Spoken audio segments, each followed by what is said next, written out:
You are the brave ones. Last session today, but it's a very promising one.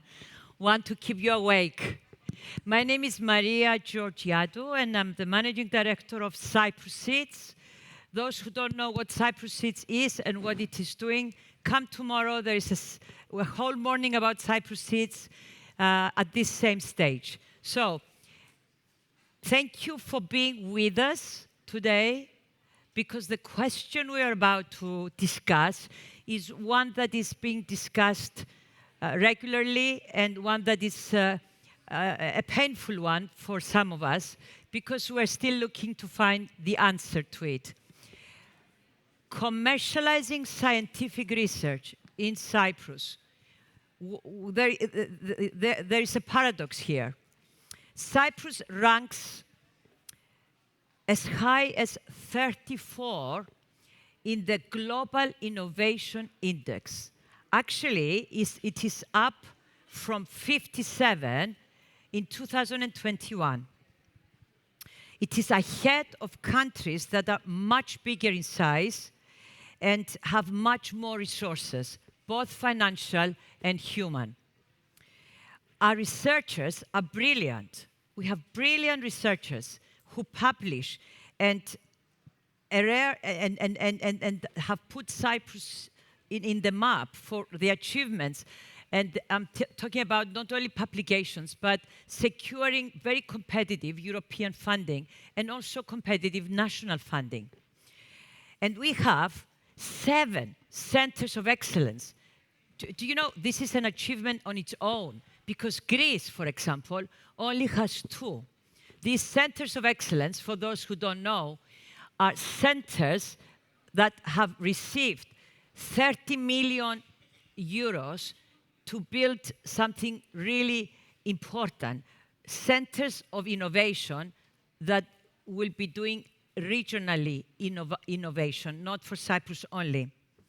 And we have, as I said before, brilliant people, a lot of talent. Yet, 7 years after I have been dealing with this community and actually pushing for commercializing research, and as I said, we have lots of universities and brilliant minds in the universities. 2, maybe 3 of those universities in Cyprus have IP policies and spin-off policies clearly spelled out to those researchers who wish to commercialize. Our pipeline of startups coming out of Cyprus is growing. In fact, it's 71% in 2025. A very high percentage is looking to do startups in the innovation community. But the question is, how much of that percentage is coming out of universities of Cyprus? And I'm finishing. What is the question here? What's happening? Why don't we produce a bigger pipeline of spin-offs, of science-based tech startups? So we are here to answer this question for you, and I will try to allocate equal time to our 3 wonderful panelists. I'm very lucky to be with 3 people I know very, very well and have worked with. So I will start with Fofi. Fofi, you have built one of Cyprus's most internationally recognized research center. And for the last 4 years that I have known you, you have been trying to build a spin-off company as a result of many, many years of good research that you have been working on in the US and in Cyprus. So I would like to ask you, when you started the roadmap of commercializing your research, what was it like? If you could share your memories of that ecosystem that we used to have, and what is it that we are dealing with today? What is the ecosystem like these days, and how supportive is to what you're trying to do? So, can you hear me? Yes? Okay. So first of all, thank you for including me in this very prestigious panel. And it is true that the science ecosystem in Cyprus is more developed than the translational ecosystem. So that was a surprise that I realized that when I embarked on the process of knowledge translation and technology transfer. In our case, we had spent already several years developing the clinical and the methodology behind the cat brain product that we have. We had research evidence and the methodological background to move forward to the new challenge. And I began to realize that I needed to move towards a technology transfer and commercialization when publications and presenting at conference wasn't enough to make that innovation available to clinicians. So our technology is a tool for clinicians who provide cognitive rehabilitation services. And so when people were asking, how can I get my hands on this tool, there was no other mechanism other than clinical trials. And so at the time when we started the process about 4 years ago, I realized that there were structures not totally in place in terms of IP protection and the IP process, the way that spin-offs should be organized and the pathways for commercialization, technology transfer support, commercialization guidance, and so having an accelerator program like Cyprus Seeds was extremely useful. So a great deal of time had to be spent in learning entrepreneurial skills. Yep. I would say that a single structured obstacle is this lack of integration from taking the research methodology and transferring it into a mechanism that can be made available. So that's a big bottleneck in our ecosystem. And particularly in healthcare innovation, you don't only want to create a company, but you also need to find ways to make your technology adopted by those intended. So that is an obstacle right now. But the encouraging part is that Cyprus is evolving, the ecosystem is evolving, so there are new opportunities.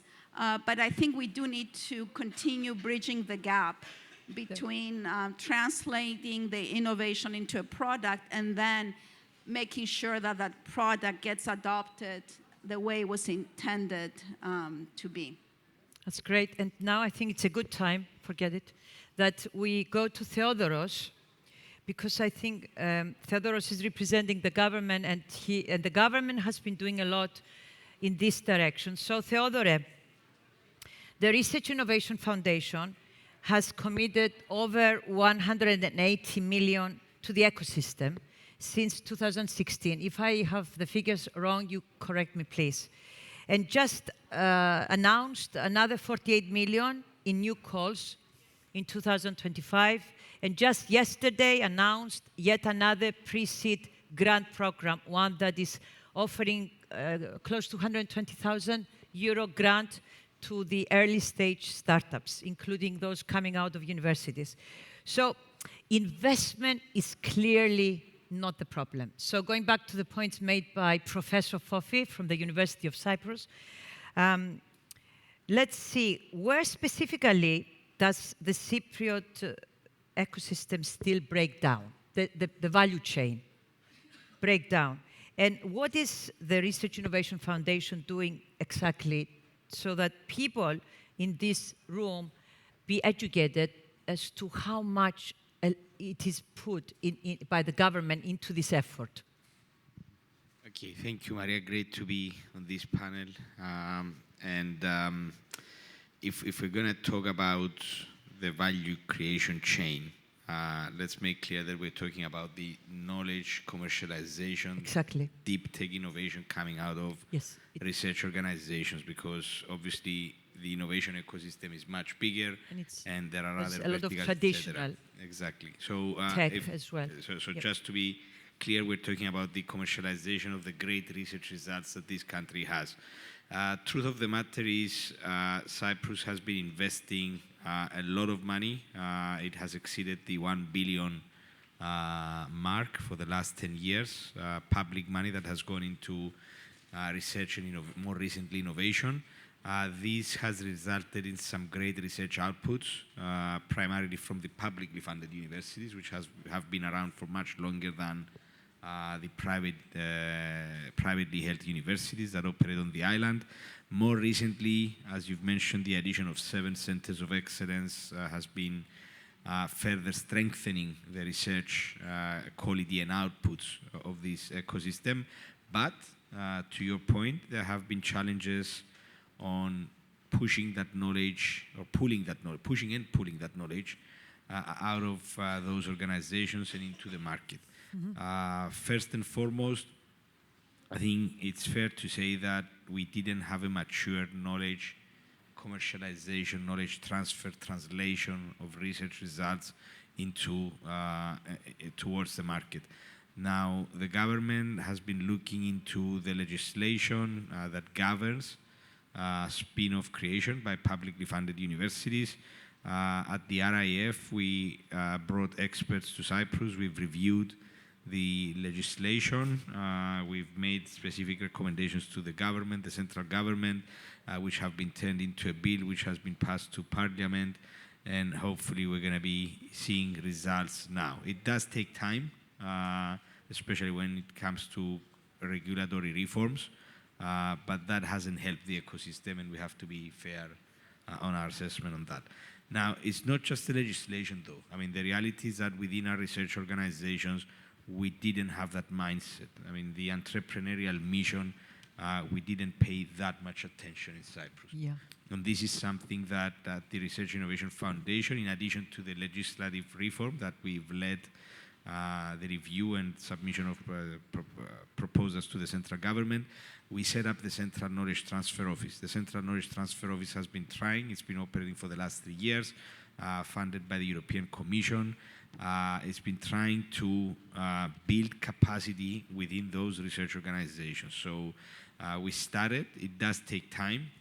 The biggest challenge is mindset, shifting the mindset of the people within. And when I talk about people, I'm not talking about the researchers alone. Universities, research organizations are institutions. They have governance in place. Sometimes these are multi-headed organizations, so you have to convince everyone to come on board and make that transformation. So we've been giving a lot of support, building capacity within the organizations, training people, helping them introduce the policies, the procedures. We send people out. We've recently announced another program to fund the recruitment of knowledge technology experts within research organizations. We're subsidizing their salaries in order to have more staff in-house. And you have launched the Future Founders Academy. Correct. Really good. We've also launched some other programs that help early stage entrepreneurship to complement our existing portfolio. So there has been a lot of effort that has been put into this. We are cognizant of the fact that results don't just show up the next day. It takes time, it takes patience, and I think the biggest challenge is the mindset, the culture that we have to shift. And it actually amazes me the fact that we have a lot of people within these research organizations that have been they spent time abroad. They've done the postdocs, they worked in universities, in great universities in the US, in the UK, in mainland Europe, where things are far more developed. Yet, somehow, when we move them back into Cyprus and put them together, we haven't managed to bring that mindset with us into our institutions. But it's work in progress. I am very, very confident that the work that has been done has laid solid foundations. And now we're going to start seeing results. I agree. And with that results, people like Fofi will get even better support in order to make things happen. Is anybody taking minutes? Because Fofi will go back to those minutes. I couldn't agree more with Theodoros, because I have been dealing with the scientific community of Cyprus for the last 7 years, and Cyprus Seeds has supported 24 projects out of the universities and centers of excellence. And seriously, it's really that mindset shift and paying more attention to those that wish to do it. You also said that, Theodore. It's changing, though, and that's wonderful because there is a large community of those brilliant scientists, PhD students, postdocs, PIs, the professors. How many of you are professors or PhDs or students? Okay, there is some. So, thank you, Theodore. And it's time to welcome Rana. Rana is joining us from Cambridge, Massachusetts, the MIT University, and he's himself the executive director of the MIT Center for Technology Innovation. Cyprus Seeds has been close collaborators with the particular university since the beginning. 7 years ago we started, and therefore I can tell you this is an inspiration, this university, in terms of commercializing scientific research. So rightly so, we have Rana with us, and we would like to ask Rana, what is the culture or anything that is different in Boston, in the US, in your opinion, that is making a difference? Or what is it that is making the difference in Boston and at MIT compared to what you have heard and witnessed in Cyprus and the projects of Cyprus Seeds that you have spoken with, Rana? Boston. Okay. Before I was at MIT, I worked at Boston University doing this, helping professors and students. And one day, I was yet again asked by a senior administrator, how come that other school has all those wonderful programs? And it wasn't MIT and it wasn't Harvard. Usually it's MIT and it's Harvard that they're asking about. So I was sitting there and I thought, yet again, I'm being asked this. So, you know, I looked up, we have, I don't know if your universities have it, but universities in America often have a motto, M-O-T-T-O, a motto, the saying that started it. What's the culture? What's behind it? And Boston University's was basically love and respect. MIT's is mans y manos, mind and hand. If you can think it, do it. And I realized, oh my gosh, that was a good question. This started with a school that said, if you can think it, do it. It has a completely different culture. We have, 100 universities and schools in Boston. So that's wonderful. But I will tell you that the Boston University culture is still very much pure research. Commercialization is not part of the culture, and it's maybe 1 mile away from MIT. So it's not even Boston. It's very important, institution by institution. Theodoros mentioned this, that time is so important. So think of it this way. There's a self-selection process of when you're a new faculty member and you think, where should I go teach? You're a student asking, where should I go get a PhD? Where should I go get a postdoc? No professor, postdoc, or student candidate that wants to engage in commercialization is going to go to Boston University. They're going to come to a place like MIT. So now, around MIT, however, is now you have the Broad Institute and you have the Koch Institute, and now we've become the center of biotech over time. So I don't have a simple answer to your question, but Boston has always been at the forefront of technology, it turns out, going back a couple of centuries. So I don't have one answer. There's always multiple little forces. What Theodoros said, which is, it's a flywheel. It's lots of little things that have to happen. It's never one thing. It's never a catalytic event. And so Cyprus Seeds is another force at play. So I'm sorry, Maria, I don't have a one-answer question it's for you. great. But I would say that it has to be this little forces Yes, that I agree. everybody here has been talking about, that time has to pass. And Yes. there's another time element. There's the time of the mindset. I loved your candor, Theodoros, that they've studied abroad, and yet when they come back here, all of a sudden, it should happen quickly. Not fair, right? Not fair. But there's another time element, which is that commercialization itself takes 5, 12 years. So they're going to be further unhappy when they realize, oh, okay, we've set up all this good stuff, but commercialization still takes a long time because you're starting with science. Yeah. I hope that's Thank helpful. you, Rana. But I can say one thing that really impressed me from everything that is happening in Boston, and in particular at MIT, and that's the volunteering catalysts, or we call them mentors in Cyprus. But there is such a huge pool of people that are giving voluntarily time, wisdom, advice, connections to all those researchers at MIT who are struggling, like our researchers, to take it to the market and make it useful for the world. So I don't know if you agree with me that, yes, these catalysts, that you can define what a catalyst is versus mentors, please, for the audience and me. Sure. So our center, the Deshpande Center, we have these people called catalysts. They're clinicians, they're venture capitalists, they're entrepreneurs, they're CEOs, they're people in industry. But they have experience specifically with commercialization. That is to say, starting in a laboratory with a doctoral student, not a spin-out. That's a different place, a different starting point. The catalysts, money is everywhere. You can give out money, and money is vital.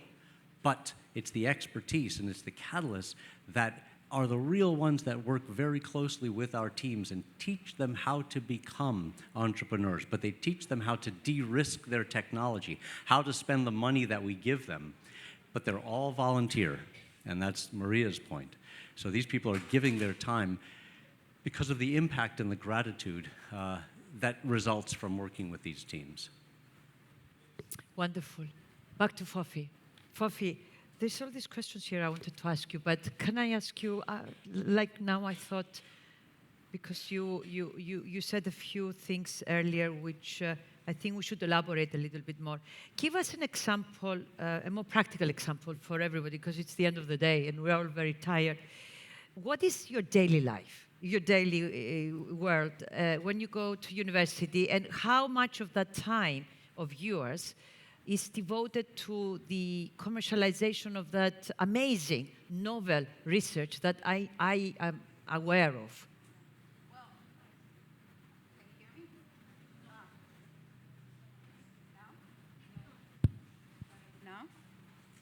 Now? Thank you. So first of all, I have to say something, that when a faculty person changes a university, moves from the US to Cyprus, or from one institution to another, you have to take some time to build your lab again. Yeah. Okay, so that takes months and some years to do that.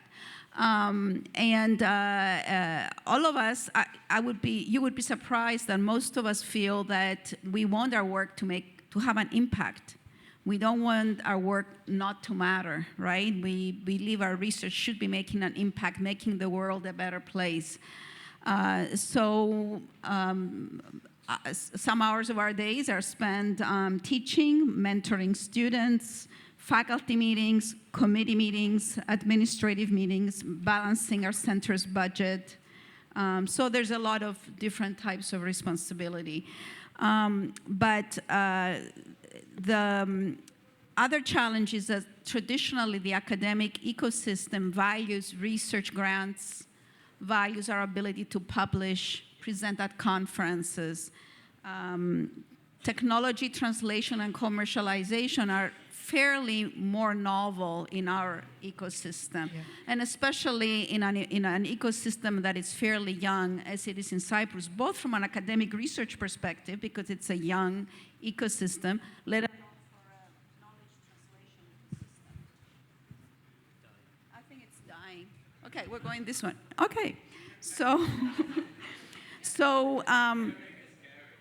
So It's the end of the day. So then the academics are entering a world that they have to learn about Yeah. IP, they have to learn Yeah. about commercialization, how to promote your product. And I don't think that every researcher should be a founder. I don't think that that needs to be. But certainly we can do a better job in our academic institutions to talk more about entrepreneurship and understanding the market needs. And also, when you're designing a research project, to think about who is going to use it, how is this going to be implemented, how are people going to be able to integrate this innovation into their everyday lives. So these types of questions that have to do with more translation and implementation, I believe we can do a better job in training our researchers in asking those questions. I was recently working on an implementation grant for an EU call, and I read that only 17% of research, of health innovations and even clinical practice guidelines are made into everyday healthcare and practice. So even for things that have been proposed and recommended by authorities are not making it into the healthcare system. So innovations like ours require more effort in order to be implemented. Yes, So, patience is a yeah. virtue Yeah. when it comes to commercializing. But we in Cyprus tend to be impatient. Well, the other thing is that a lot of times there is this, and that's a psychological, cultural thing, that if an academic is entering the commercial sphere, it's almost like you're crossing on the other side. The dark side. Huh? The dark side. The Yeah, dark yeah, yeah. side. So normalizing that experience and also accepting failures. I write grants. A lot of times I don't get them. We send papers, they come back rejected or with major edits. So academics are used to failure. It's part of what Yes, we do. it's very correct. But normalizing the entrepreneurship failure, I'm not comfortable with that yet. I know. Yeah. Okay, so we're running out of time so quickly. Theodore, back to you. For those who don't know Theodoros, he was... Are you going to ask me how much time I spend on commercializing? That's a good one. No, how much time are you spending to support? Theodoros was the Director General of the Research Innovation Foundation for 5 years, and he was re-elected, and he will be for the next 5 years. So, Theodore, you know the ecosystem inside out. And you also have that money that supports the commercialization and not only the innovation that is happening on this island. So I would like you please to tell us, when do you think we will have the very first success story coming out of a university or a center of excellence of Cyprus? Is it in my lifetime? Well, we had success stories. I mean, Cyprus's first deep tech innovation story, which turned into a big success, is NIPD, now Medicover. That was before the time of Cyprus Seeds. Yes. But it's good to share it because, you know, Of course, no. The thing about Cyprus is that we sometimes forget to celebrate. Yes. NIPD was founded by a gentleman called Philippos Patsalis. Philippos Patsalis was at the Cyprus Institute of Neurology and Genetics, a publicly funded research organization. He was doing some great work. He received the European Research Council funding, which is for those of you who are not familiar with it, it's the flagship. It's the crown jewel of excellent research, not just in Europe, recognized internationally beyond Europe. He has turned his research into into intellectual property. He left the Cyprus Institute of Neurology and Genetics, raised in multiple rounds. He had funding from us as well, not just on the research side, but also on the innovation side through our innovation programs. He raised again and again, and in the process he had employed about 200 people, built a biotech company in Cyprus, and at some point, about 3 years ago, the company got acquired by a large Swedish company and is now operating under their brand Medicover Genetics. So Cyprus had a deep tech success story. As a matter of fact, the first exit in deep tech came from biotech. And as I was saying in a previous panel earlier today, who would have told us that in this country we have a biotech exit? Someone who turned his research, excellent research, into products that serve patients across 50-something countries. So we did have success stories, and we have to remind ourselves of those success stories, and we have to learn more of what they've done to be successful and replicate that across, and I'm sure we're going to have many more in the years to come. You haven't answered my question, Theodore. When will be the next one? The next one, Time is out, but I would like an answer. Give it another year or two, and we're going to be seeing some more success stories coming out. There is a lot in the pipeline. I think I'm very confident we're going to have successes in the next 2 years. Thank you. That's very promising. And finally, if I'm allowed 1 more minute to give the floor to Rana. Rana, you've been in Cyprus first time. How many days since Friday? 5 days. Any message you would like to leave with these people who are still with us? Please. It's important for researchers to understand you don't have to become an entrepreneur to commercialize your idea. If I was a researcher, I'd be deathly scared of becoming an entrepreneur. It seems frightening. And most normal people who are not researchers, that was a joke, normal, are also scared of being researchers. But, so that's one thing, you can license. So Maria can teach you all about that. The point being is there are multiple pathways. Second, they should think of, look, you can have a magnificent publication that can have huge impact on the world. Oh my God, look at that publication, what that person created. Think of commercialization as another avenue for impact. So point number one, you don't have to become an entrepreneur to get your idea into the marketplace. And number two, think of it as just a second pathway, a different avenue, in addition to, not instead of, publishing for impact from your technology. Those would be my 2 messages. Thank you, Rana. And if you're allowed, there's only one question, and it's to Rana. Yeah. Rana, what kind of support can institutions like the MIT Deshpande Center provide to international Cypriot deep tech startups looking to commercialize in the US, scale up in the US? Unfortunately, none. I am entirely and 100% focused on MIT technologies. That being said, because I am Cyprus Seed's and Maria's biggest fan, I'd be happy to at least, meet with you for a moment if you have anything I can help with. But the Deshpande Center formally is just focused on MIT technologies. But having said that, Rana, we have to thank the Deshpande Center because we have been using a lot of their mentors for the benefit of the startups in Cyprus and the projects we've been supporting. And some of those mentors from the US have been doing it repeatedly. They're very loyal, and every year they're with us, and they're doing it free. It's pro bono they're doing, the mentoring and the training to the Cypriot startups. So reach out to us if you wish any support. Yes, of course, Fofi. I don't know. Am I allowed to say something? The organizers can tell us. Just to say something that I think those of us who are working in the sphere of research that we believe we're creating methodologies and tools that are improving people's lives. I think there's an ethical responsibility on how to make those tools available to people. And somehow, like Rana said, you don't have to commercialize yourself, but building alliances with systems and other people who can help do that, I think there is that ethical part of a researcher's responsibility. So, are there any other questions? We're fine. Yeah. Thank you very much. Thank you for being with us.